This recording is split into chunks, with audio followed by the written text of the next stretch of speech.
جی تو شو کے آغاز میں ایک ایسے ریکارڈ کے حوالے سے بات کریں گے جو ہم نے بنایا ہے، اور ہم جب کسی ریکارڈ کے حوالے سے بات کرتے ہیں تو دل کی بڑی خواہش ہوتی ہے کہ کوئی اچھا ریکارڈ ہو جو ہم نے بنایا ہو، لیکن یہ جو ریکارڈ بنایا ہے یہ بنایا ہے مہنگائی نے. اور ہمارے پاس ایسے ریکارڈ سامنے آ رہے ہیں، مطلب پولیو کیسز دوبارہ سے آنا شروع ہو گئے، ہر وہ چیز جو کہ باعث شرم ہے ہمارے وہ ریکارڈ کے cases they are on the rise in Pakistan.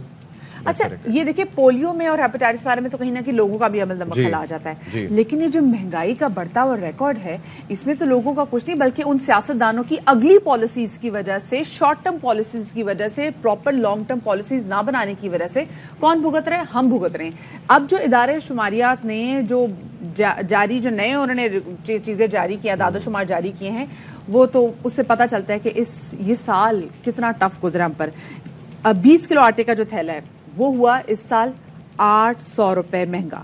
Basmati چاول 40 روپے فی کلو تک اس میں اضافہ ہوا. بیف میں 100 روپے. جو مٹن ہم کھاتے ہیں بہت زیادہ تو لوگ کھاتے ہی نہیں ہیں، اور ہم بھی تبھی کھاتے ہیں جب کوئی گھر میں کوئی دعوت ہو یا پھر ٹھیک ہے عید وغیرہ کوئی ایسی آ جائے تو اس میں تقریباً 400 روپے تو اس میں اضافہ ہوا ہے. چکن میں بھی کوئی 110 روپے اس میں اضافہ ہوا ہے. انڈے 300 سے زائد روپے درجن میں تو انڈے فروخت ہو رہے ہیں، اور دالوں کا ستی. اور کیونکہ ایک دن تو آپ نے خود بتا دیا تھا، باقی یہ جو چھوٹے ریٹس وغیرہ تو ظاہر ہے مجھے اندازہ ہوتا ہے کہ کس چیز کے کیا نرخ ہیں. اور میں آئی ریممبر کہ میں کہا کرتا تھا کہ جی خان صاحب کے دور میں کس طریقے سے یہ جو انڈوں کے نرخ ہیں یہ تقریباً 150 سے 200 تک پہنچ چکے ہیں. تو اب یہ جو پی ڈی ایم کی گورنمنٹ آئی ہے تو تب یہ معاملہ 300 سے اوپر جا رہا ہے. اور آپ یہ سوچئے مدیحہ نقوی کہ جو حکمران آتا ہے، اور یہ اچھا یہ میں اپنی پولیٹیکل آبزرویشن جو دیکھتا رہا ہوں اور جو میں نے اپنے سامنے ہسٹری بنتے دیکھی، اس کے اندر یہ ہے کہ جو حکمران آتا ہے وہ پچھلے حکمرانوں سے زیادہ برے کام کر کے جاتا ہے. برے کام ان ٹرمز آف مہنگائی.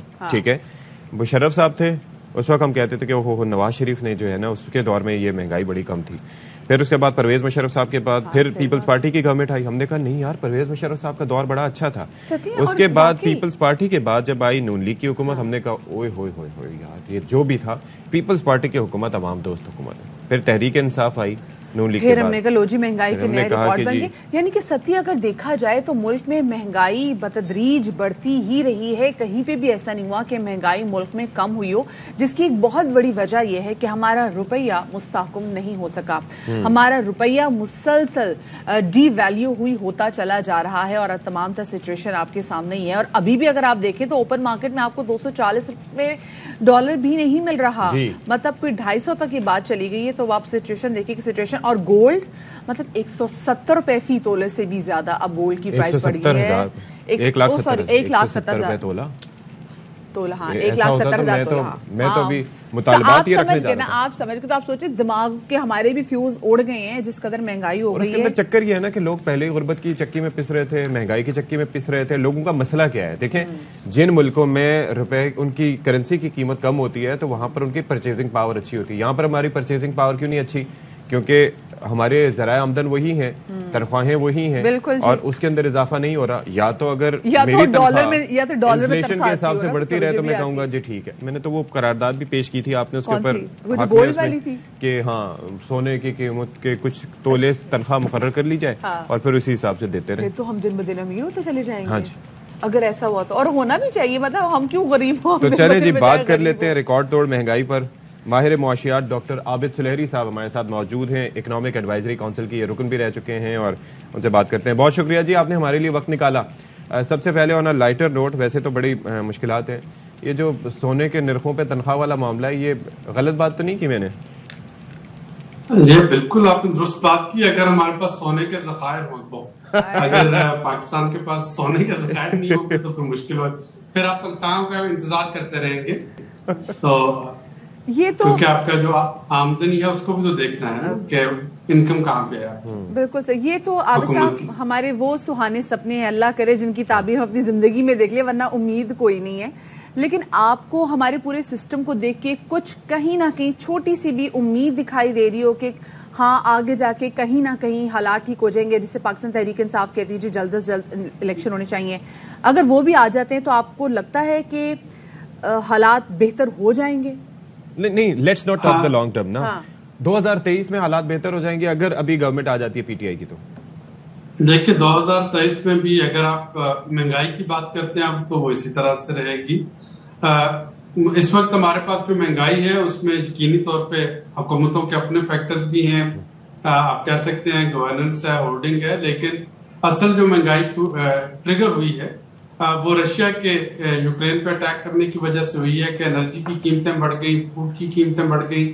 یورپ میں اس وقت جو انرجی کا بحران آیا اس نے اوور آل ساری قیمتیں بڑھا دی، اور ابھی تو پاکستان میں مہنگائی مزید آئے گی جب نامہ ریویو جو ہے کمپلیٹ کرنے کے لیے حکومت کو اگر گیس کی قیمتیں بڑھانی پڑ گئی یا حکومت اس وقت نیگوشیٹ کرنے کی کوشش کر رہی ہے. وہ تو اکتوبر نومبر میں ان کو آنا تھا، وہ نہیں آئے نا سر؟ تو نہیں، کیونکہ ابھی تک ہمارے ٹارگیٹ پورے نہیں ہوئے نا، تو وہ اب شاید جنوری میں آئیں گے، لیکن آلریڈی نیگوشیشن چل رہی ہے اور اس کے لیے دو چیزیں کرنا پڑیں گی منیمم جو ہیں. ایک تو انرجی کی قیمتیں اسپیشلی گیس کی قیمتیں جو ہیں وہ بڑھانا پڑیں گی. دوسرا یہ ڈیسائیڈ کرنا ہوگا کہ بجلی کی قیمتیں جو نہیں بڑھائی گئی کیا وہ ڈیفرڈ ہیں یا وہ سبسڈی ہے. ایک اس کے اندر میں چیز پوچھنا چاہوں گا کہ یہ جو S N G P L اور سوئس سدرن گیس نے، ایک نے 237% اور دوسرے نے 96% نرخوں میں اضافے کا کہا ہے، یہ اس سے ریلیٹڈ ہے آئی ایم ایف کی اس مطالبے سے یا یہ الگ سے اضافہ مانگ رہے ہیں وہ لوگ؟ دیکھیں آئی ایم ایف کا مطالبہ نہیں، آئی ایم ایف تو یہ کہہ رہا ہے کہ آپ جس قیمت پہ خرید رہے ہیں اس قیمت پہ بیچیے، لاس میں نہ بیچیں. اور جبکہ اس وقت پوری دنیا جو ہے وہاں پہ انرجی کی قیمتیں بڑھ چکی ہیں، لہٰذا پاکستان میں بھی لامحالہ بڑھیں گی. تو اس وقت جو مہنگائی 2023 کی آپ نے بات کی، 2023 میں ہمارے پاس خدا نخواستہ گندم جو ہے اس کا ٹارگیٹ بھی اس سال پورا نہیں ہوگا، کیونکہ سندھ میں سیلاب کی وجہ سے تو تقریباً نصف ایریا جس پہ کہ گندم لگتی تھی، گندم اس وقت نہیں کاشت کی گئی، تو آپ کو گندم امپورٹ کرنا پڑے گی. کاٹن جو ہے ہماری اس سال کی 50% پروڈیوس ہوئی ہے سیلاب کی وجہ سے، سیلاب وہ کاٹن امپورٹ کرنا پڑے گی، انرجی امپورٹ کرنا پڑے گی. مطلب نہ چاہتے ہوئے بھی عابد صاحب ہماری امپورٹس ایک بار پھر سے بڑھیں گی، اور ہماری کوشش بھی یہی تھی کہ ہم نے امپورٹ اپنی کٹیل اس لیے کی تھی. لیکن جو امپورٹ بڑھنے کے ساتھ ساتھ وہ جو آپ نے بات کی تھی نا روپے کی قدر میں کمی، وہ آئے گی، کیونکہ روپیہ جو ہے وہ ظاہر ہے کہ جب آپ امپورٹ کے لیے ڈالرز آپ کو چاہیے ہوں گے تو ڈالر کی طلب بڑھے گی، اس کی سپلائی کم ہوگی تو روپیہ آٹومیٹکلی ہٹ ہوگا. سلیری صاحب اس کا مطلب ہے we should keep in mind کہ جو روپے کی قدر ہے وہ آنے والے سال میں مطلب ہم وہ $250 والے سے بات بھی اوپر چلی جائے گی، کچھ ایسی صورتحال آپ کوشش کریں.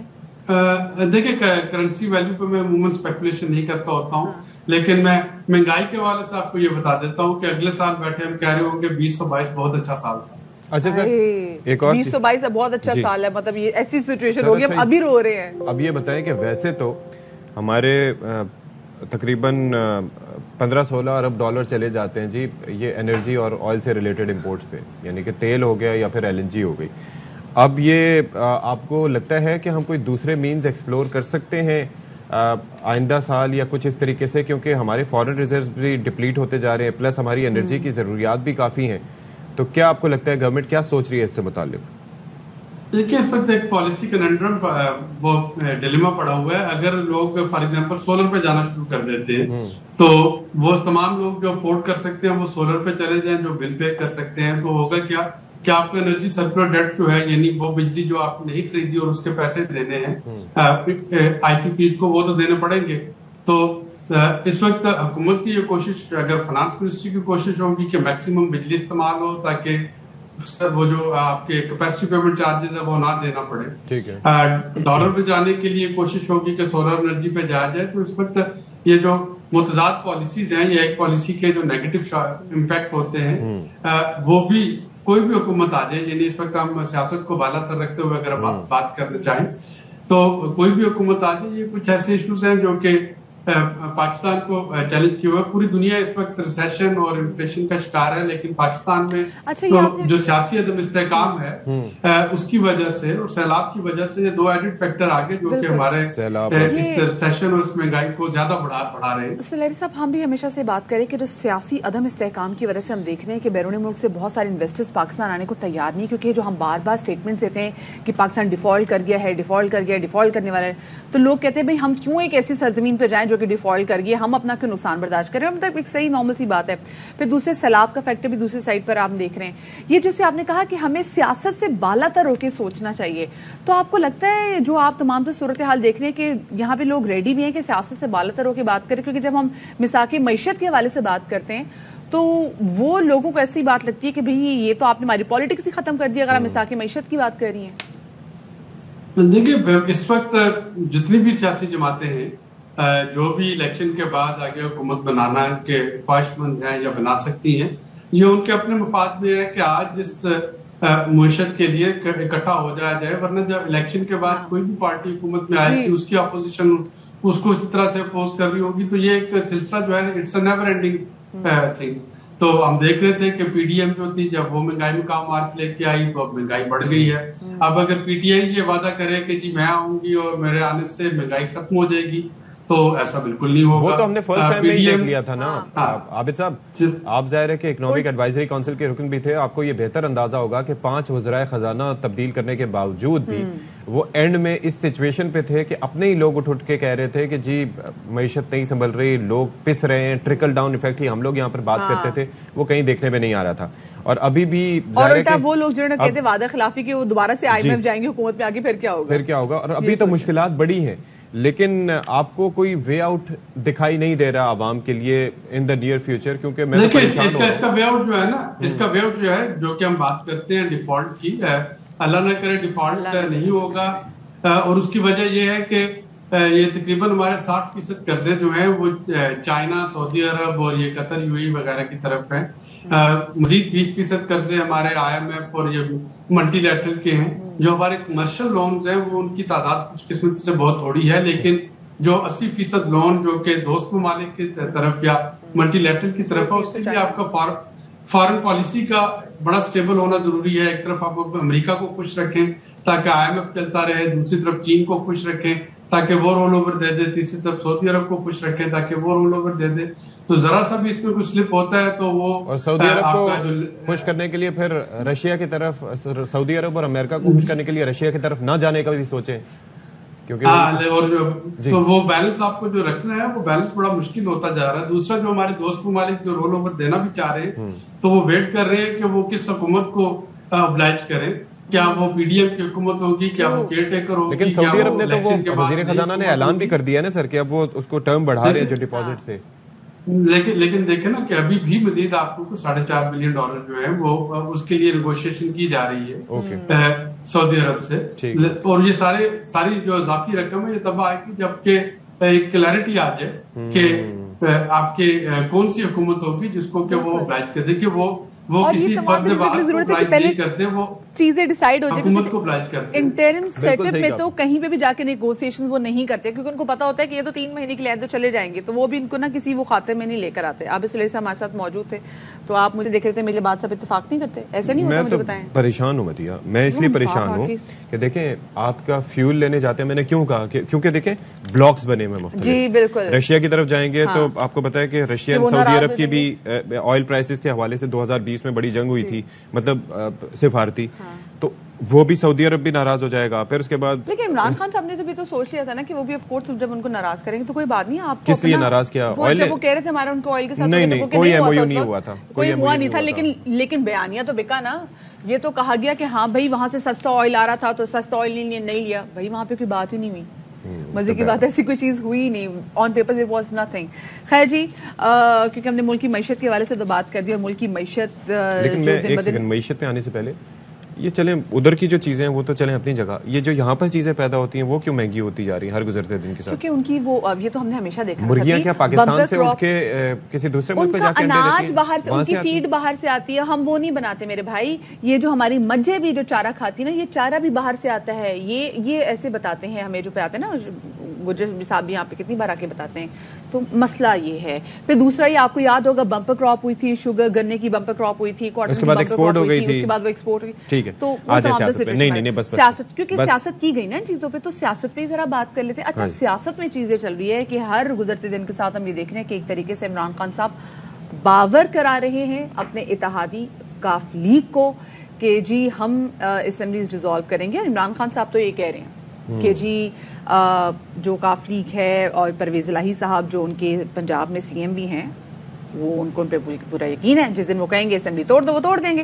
لیکن اس کے باوجود ستی صاحب مجھے بتائیں, ہم یہ روز روز کی کیوں خبر دیکھتے ہیں کہ بار بار کہا جا رہا ہے کہ بس اس 20 سے پہلے اسمبلی ڈیزالو ہو جائیں گی اور ہم نے اپنے اتحادیوں کو بھی کہہ دیا، ہم نے اتحادیوں کو بھی کہہ دیا ان کو بھی اپنی حکومت بچانی ہے، اپنی آگے سے مستقبل بچانا ہے، تو ان کو بھی ڈیزالو کرنی پڑے گی.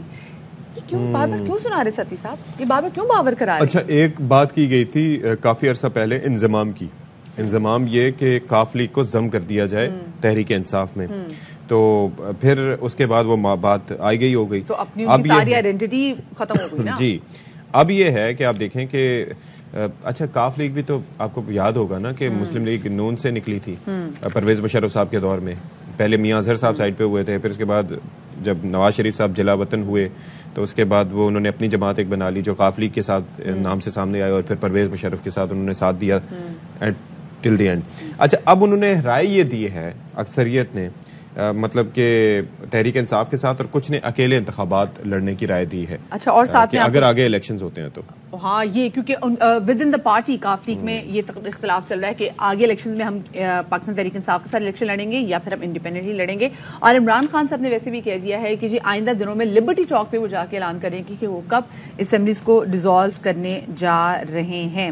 اچھا جی، ساتھ میں جو مسلم لیگ نون کے رہنما ہے اور سابق پرائم منسٹر شاہد خاقان عباسی، وہ کہتے ہیں جی پاکستان تحریک انصاف نے گالی گلوچ اور دھمکیاں دے کر دیکھ لیا ہے، اب مذاکرات پر بھی آ جائیں، یہ قومی اسمبلی آئیں گے تو ہم ان کو گلے لگائیں گے اور اسمبلی کے اندر لے جائیں گے. مقابلہ کیا جاتا ہے، اگر آپ مقابلہ نہیں کریں گے، مشکل فیصلے نہیں کریں گے، یہ چیلنجز آپ بیٹ نہیں کر سکتے. یہ ایک دن میں یہ مسئلے پیدا نہیں ہوتے، یہ بہت عرصے سے یہ خرابی چل رہی ہے، اس کا مقابلہ آپ نے کرنا ہے اور اس کو حل کرنے میں بھی وقت لگے گا. اچھا سر، ڈیفالٹ کے قریب کہا جا رہا ہے، بہت دفعہ کہہ بھی چکے ہیں، اپوزیشن بھی تنقید کر رہی ہے، کیا ایسی صورتحال آپ کو نظر آ رہی ہے؟ اس کا ذمہ دار کون ہے؟ صاحب میں ہر پولیٹیکل پارٹی ہے، ہر ایک سے مذاکرات کے حق میں ہر چیز مذاکرات سے طے ہوتی ہے. آپ نے گالی گلوچ بھی کر لیا ہے، دھمکیاں بھی دے دی ہیں، اب مذاکرات پہ آ جائیں.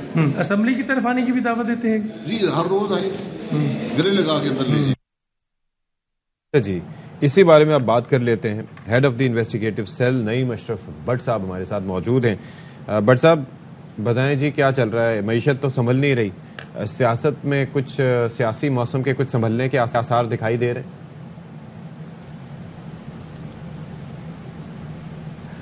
اشفاق صاحب، جو معیشت سنبھل نہیں رہی یہی چیز ہے جس کو خان صاحب پورا استعمال کر رہے ہیں سیاست میں، اور یہی ایک مجبوری بنی ہوئی ہے تمام پاورفل کوارٹرز میں کہ وہ کس طرح جو ہے وہ خان صاحب کو قابو کریں اور کس طرح معیشت جو ہے وہ سنبھل سکے. لیکن خان صاحب جو ہیں انہیں بھی پتہ ہے کہ یہ وقت ہے، اسی وقت میں وہ اچھا جو ہے وہ انہیں چیزیں مل سکتی ہیں، وہ اچھا کھیل سکتے ہیں، کیونکہ اگر لیٹ ہو گئے تو پھر ان کے جو کیسز کھل رہے ہیں ایسے بھی کھل رہے ہیں کہ جو کبھی کسی پہ کبھی بات ہی نہیں تھی ہوئی. تو اس لیے ان کو اپنی پڑی ہے اور معیشت کو اپنی ہے. خان صاحب کا اصل میں یہ ہے کہ ان کو، آپ کو پتہ ہے کہ چند روز پہلے اسحاق ڈار صاحب چند گھنٹوں کے فرق سے 2 ملاقاتیں انہوں نے صدر علوی سے کی تھیں، اور اس میں ایک بڑی ہی حیران کن اور پہلی دفعہ ایک چیز سامنے آئی جو ARY نے ہی رپورٹ کی تھی کہ جو دوسری ملاقات تھی، پہلی میں تو ڈار صاحب نے آ کے کہا کہ جی الیکشن نہیں ہو سکتے، خان صاحب کو سمجھائیں معیشت کے یہ حال ہیں، 1 مہینے کے ریزروز رہ گئے ہیں، اور پھر دہشت گردی آپ دیکھیں کہ دوبارہ اور بڑا آپریشن ہونا ہے تو وہ بھی پیسوں سے ہوتا ہے، وہ ایسے نہیں ہونا. تو اس لیے آپ نے دوسرا جو ملاقات تھی وہ اتنی اہم تھی کہ انہیں پیچھے سے میسیجز کیے گئے، کچھ سوال بھیجے ڈار صاحب کو صدر صاحب کی جانب سے کہ، اور وہ تھے کہ کیسز کا کیا پھر کرنا ہے خان صاحب کا. اس کے لیے وہ پھر دوبارہ آئے اور انہوں نے آ کر کہا کہ وہ تو پرانے کیسز ہیں، وہ ہم اس میں کیا کر سکتے ہیں. یہ ضرور ہے ہم کو نئے اتنے نہیں بناتے، لیکن وہ تو انہیں، یعنی مطلب یہ تھا کہ اب خان صاحب کو ایک دفعہ وہ لیول پہ لانے کے لیے وہ کیسز فیس کرنے پڑیں گے، اور مطلب کیسز سے چھٹکارا حاصل کرنا تو پھر وہ NRO والی بات ہو جائے گی. وہ جب ہو گیا، اب اللہ بھلا کرے آپ کا مدیہ جی، میں یہ لفظ بولنے والا تھا. اصل میں تو یہ خان صاحب کو بھی اس کی ضرورت پڑ گئی ہے. اور جب خبر ہم نے دی کافی لوگوں کو تنقید بھی, لیکن دیکھ لیں 2 بڑی جگہوں سے کوئی کسی نے تنقید کی ایک نقطہ تک نہیں بولا نہ لکھا, وہ کیونکہ الحمدللہ پکی بات تھی. اچھا دوسرا پھر اب جب وہ کیسز کو آپ جوڑیں کہ خان صاحب کو کیوں پھر لگ رہا ہے کہ 2-3 مہینے اگر لیٹ ہو گیا تو وہ معاملے خراب ہو جائیں گے, وہ صرف اور صرف یہی ہیں. دوسرا جو پنجاب اسمبلی کی اب تحلیل ہے, یہ سمجھنے کہ ایک ان کا آخری بڑا کارڈ ان کے پاس ہے اور تھا. اب پہلی دفعہ ہم دیکھ رہے ہیں کہ اتنے اہتمام سے اسمبلی توڑی جا رہی ہے کہ کوئی روز ہمیں پتہ لگتا ہے کہ فلاں دن ہوگا, فلاں دن اناؤنس کریں گے. لیکن دوسری جانب مسلم لیگ کاف جو ہے یا چودھری پرویز الہی, وہ تھوڑے سے کوئی سکون میں لگ رہے ہیں. کوئی کل بھی ایک اہم رہنما سے ملاقات ہماری ہوئی مسلم لیگ کاف کے, تو انہوں نے کچھ اشارے ایسے دیے کہ جیسے انہیں کوئی اتنی زیادہ پریشانی نہیں ہے اور انہیں لگتا ہے کہ وہ کہیں خان صاحب کو شاید کنوینس کر لیں. پھر میں نے پوچھا کہ آپ یہ جی اچھے اشارے تھے وہ, جی آپ کیا کہہ رہی ہیں؟ میں نے کہا اچھے اشارے تھے وہ, جو کہتے ہیں کچھ اشارے انہوں نے دیے. جی اچھا ہی چاہ رہے تھے.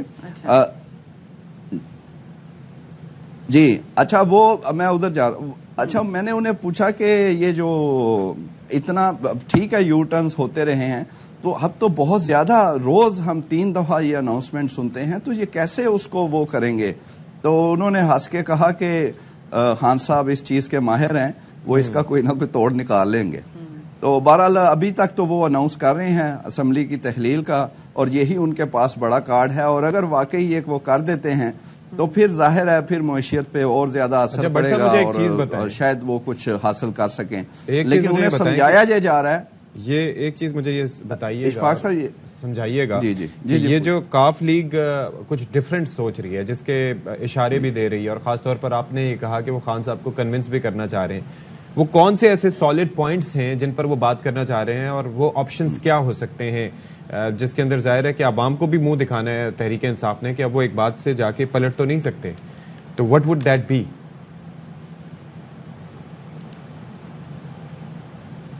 اشفاق صاحب خیر ہو, آپ کی بڑا زبردست سوال کیا. یہ بالکل اس میں بڑی بات ہے, اور وہ یہ ہے کہ خان صاحب کو یہ سمجھایا جا رہا ہے اور مزید سمجھایا جائے گا. ہو سکتا ہے آج مونس لائی کی ملاقات ہو خان صاحب سے. سمجھایا یہ جا رہا ہے کہ خان صاحب سانو بہت کٹ پینی ہے, خدا کے لیے اپنے ہاتھ پاؤں نہ کاٹیں. مار ایسے انہیں بتایا جا رہا ہے کہ آپ یاد کریں کہ جب کچھ مہینے پہلے پنجاب میں بھی مسلم لیگ نون تھی, حمزہ شہباز تھے اور اوپر بھی تھے, تو ہمارے پاس صرف ایک چیز تھی اور وہ تھے اسپیکر پنجاب اسمبلی میں بیٹھے تھے پرویز الہی. تو ہم نے پھر بھی پورا دفاع کیا اور بڑے طریقے سے ان کو وہ کاؤنٹر کرتے رہے, تنگ کیا. لیکن آپ جو کر رہے ہیں اس کے بعد نہ آپ کے پاس اسپیکر ہونا ہے, نہ اسمبلی ہونی ہے, اور نہ وزیر اعلیٰ ہونا ہے, اور یہ بھی آپ کو یقین دہانی نہیں ہے کہ الیکشن ہو بھی جائیں گے کہ نہیں. اور یہ کل پی ٹی آئی کے ارکان اسمبلی نے بھی کہا ہے خان صاحب کے منہ پر, اور یہ اکثریت کہہ رہی ہے انہیں. اور یہ بھی ایئر وائی نے ایکسکلوسیولی رپورٹ کل کیا کہ انہیں کہا گیا کہ خان صاحب پہلے یقین کر لیں کہ آپ اسمبلی توڑیں گے تو الیکشن ہوں گے کہ نہیں. آگے خان صاحب کا ایک ہی جواب تھا, نہیں ہوں گے. پھر انہوں نے کہا آپ 5 سال کا سوچیں ہیں, آپ 6 ماہ کا کیوں سوچ رہے ہیں. اٹ مینس کہ انہیں بھی لگ رہا ہے کہ الیکشن, اور آپ کو پتہ ہے یہ بہت سارے طریقے نکل آنے ہیں جس سے الیکشن آگے جا سکتے ہیں. یہ ایسے اتنا مشکل کام نہیں ہے. لیکن اس لیے خان صاحب کو یہ سمجھایا جا رہا ہے, خان صاحب کو سمجھایا جا رہا ہے, کیونکہ دیکھیں یہ دونوں خیبر پختونخوا میں حکومت اور پنجاب میں حکومت ہونا, یہ ان کے لیے اپنے لیے بڑے سازگار چیزیں ہیں. جی آپ یہ دیکھیں نا, ایک اور چیز یہ یہاں بیٹھے آپ دیکھیں کہ اینٹی کرپشن جو ہے پنجاب کی وہ کتنی ایکٹیو ہے. جب دل کرتا ہے وہ نون لیگ کے کسی کے خلاف کیس ہو جاتا ہے اور وہ تھوڑے سے ضمانتیں کراتے پھرتے ہیں اور پھنستے ہیں. پھر آپ ایک اور چیز بڑی اہم ہے کہ آپ دیکھیں کچھ معاملات سیکیورٹی کے, مثلا خان صاحب پر جو حملہ ہوا اور ایک بندہ وہ جاں بحق بھی ہوا, وہ یہ سارے معاملات کیسز یہ حکومت میں ہیں تو پھر بھی دیکھیں وہ اس طرح ان کی ایف آئی آر تو نہیں ہوئی، لیکن بہرحال وہ ان کے کنٹرول میں ہے. جے آئی ٹی اپنا جو مشیر ہیں داخلہ کے عمر سرفا ان کے انڈر ہے، وزیر اعلیٰ اوپر بیٹھے ہیں. یہ ساری باتیں انہیں کہی جا رہی ہیں کہ اگر یہ بھی کر دیا اور الیکشن بھی نہ ہوئے تو پھر ہاں صاحب ہمیں مار بہت پڑنی ہے. تو یہ ذرا سوچ لیں. تو آپ کی مرضی ہے. ہاں یہ انہیں کہا جا رہا ہے مسلم لیگ کاف کی جانب سے کہ اگر ہر صورت آپ راضی نہیں ہوتے اور کرنا ہی چاہتے ہیں توڑنا، تو ظاہر ہے وہ انہوں نے فیصلہ آلموسٹ کر لیا کہ ہم کے ساتھ ہی اگلا الیکشن لڑیں گے، کیونکہ اکیلے ان کے لیے مشکل ہوگا. میں اناؤنس کر دیا جائے گا ان کی جانب سے کہ کب اسمبلیز ڈیزالو کرنے جا رہے ہیں. آج 14 دسمبر ہو گئی ہے. 20 دسمبر سے پہلے فواد چودھری صاحب نے کہا تھا کہ اسمبلیز ڈیزالو ہو جائیں گی. سو ویٹ اینڈ واچ کی پالیسی. نئی مشرف وٹس ہمارے ساتھ موجود تھے. بہت شکریہ آپ کا. تو چلیں جی بریک لے لیتے ہیں جی. اس اہم ترین موضوع پر گفتگو کرنے کے بعد ہمارے ساتھ رہیے. بریک میں بھی ہم اسی پہ بات کریں گے.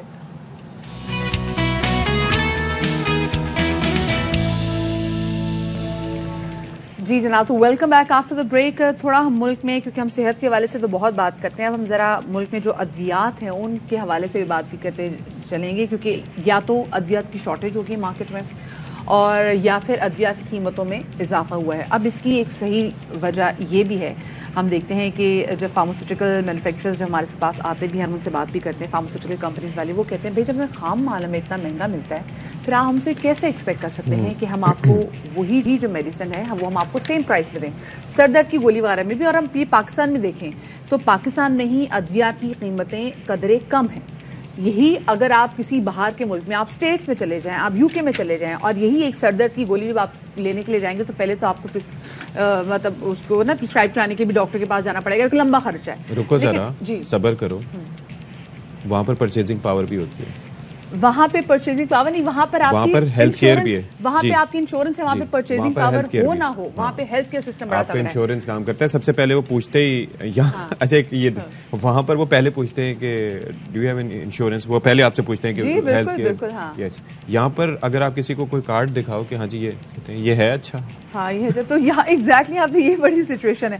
اب مسئلہ یہ ہے کہ ایل سیز بھی یہاں پہ کھل نہیں رہی، اور جس کی وجہ سے ہماری جو ہے فارماسیوٹیکل کمپنیز بھی ہیں آلریڈی 18 جو ہیں وہ، کیونکہ بریک میں بات بھی کر رہے تھے، وہ تو ریپ اپ کر کے وہ جا چکے ہیں. وہ کہہ رہے ہیں نہیں بہت نقصان ہو رہا ہے، اب کیا کریں.